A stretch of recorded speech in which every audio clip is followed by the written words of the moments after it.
tập quay thế khi phá im đêm hồng hồn xa kia mi khát tiếng về a thế giờ đã cùng kamoa ka tên na đi hita đi ra yang in lungul ngay kề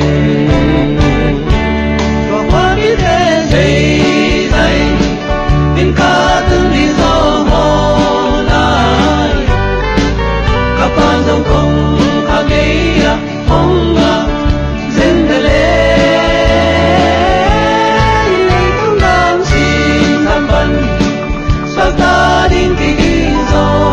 ta hallelujah đi ra liang in lo make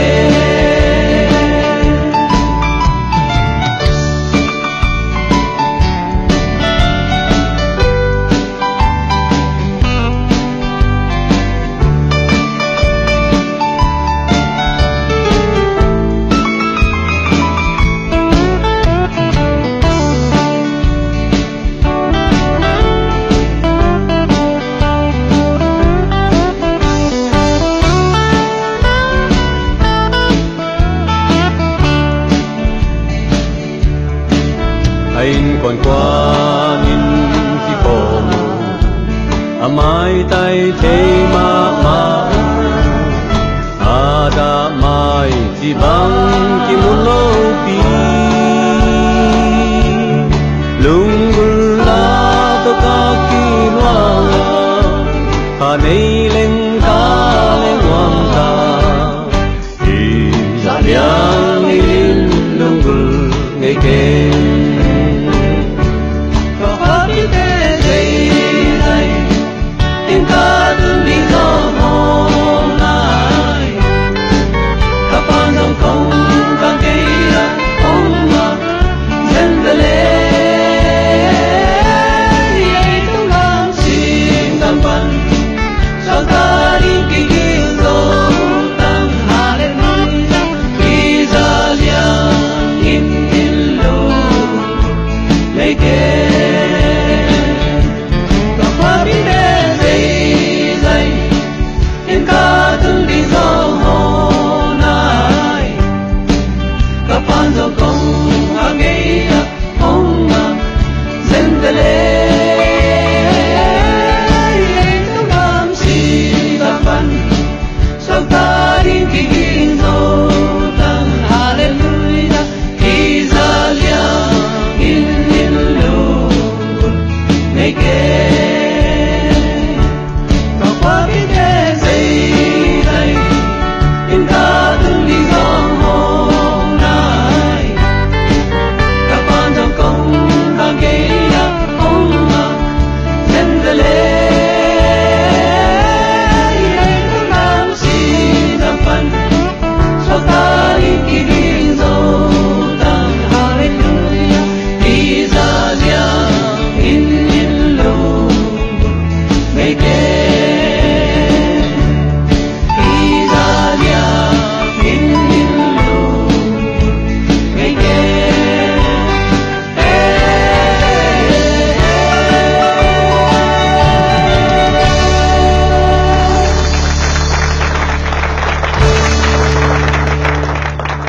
Kapapite say say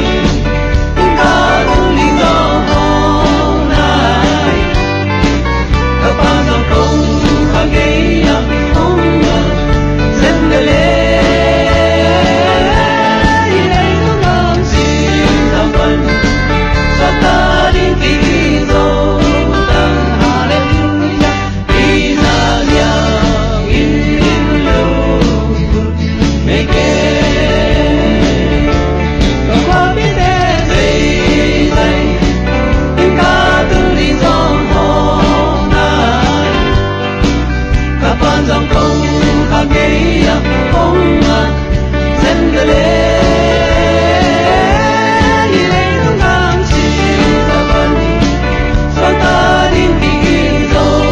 Tang haleluya Izaliang inilo Leke Izaliang inilo Leke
pusong omni ui pite na pusong maohi bantung atu leitung pengaganay tau ba nang mauya asyan ang omlo tau Jesu nang bang tau padang kwa maom kay at tingin gila madang omlo asyan ka Jesu ka kumpi pasong nahi nang bang liya kumpi adang omlo Mando na akside na pusong omri Ripide na pusong maomuhi Bantung atu leitung pengaganay tau ba nang banglia asyan ang omlo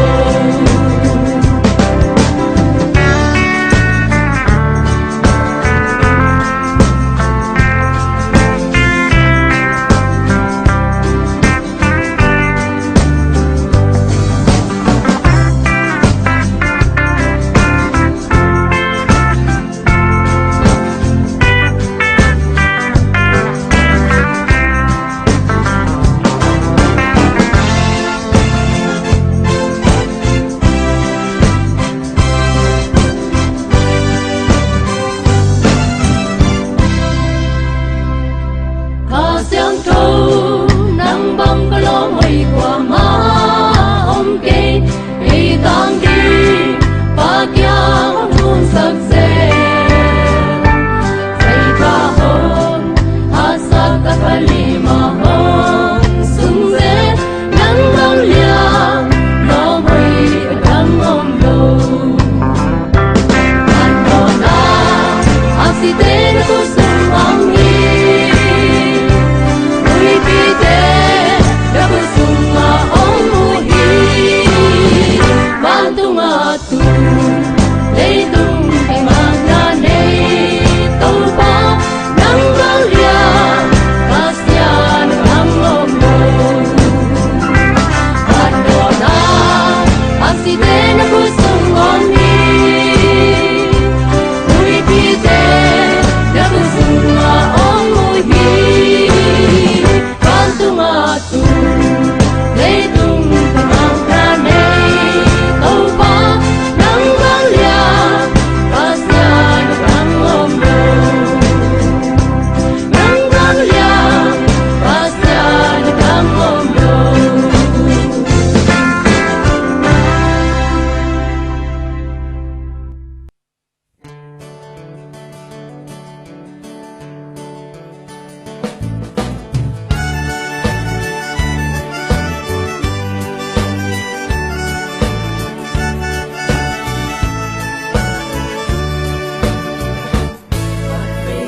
Đây tung hậu na tê lung ain nom chê zelin tua hậu na sum le pai tên lung nom na hong pe chê tuan lâu lung nom na hong pe chê ka dom tua in ka tu Jesu hi Hallelujah lung nom na ken mu chê tang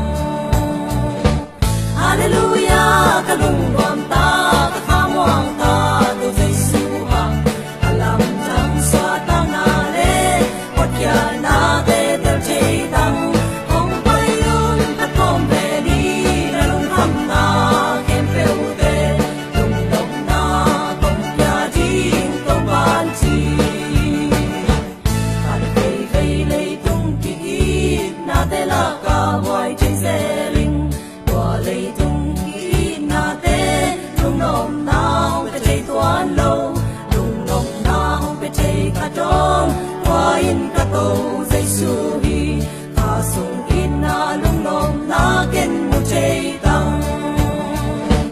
Hallelujah, kalung buang ta, kahamuang ta, kay Jesu ang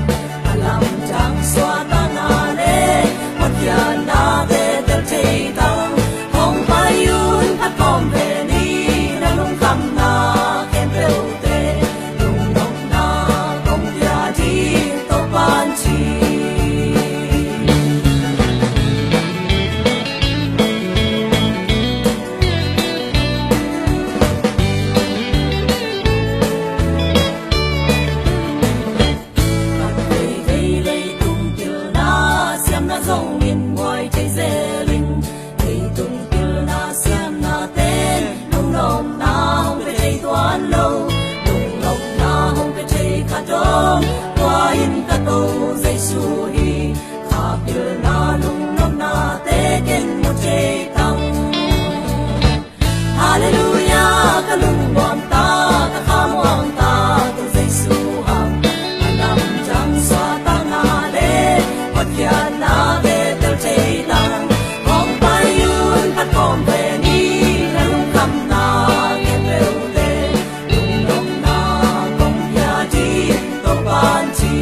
tung inunyain, Desa pa borin bulin, Nunwang nga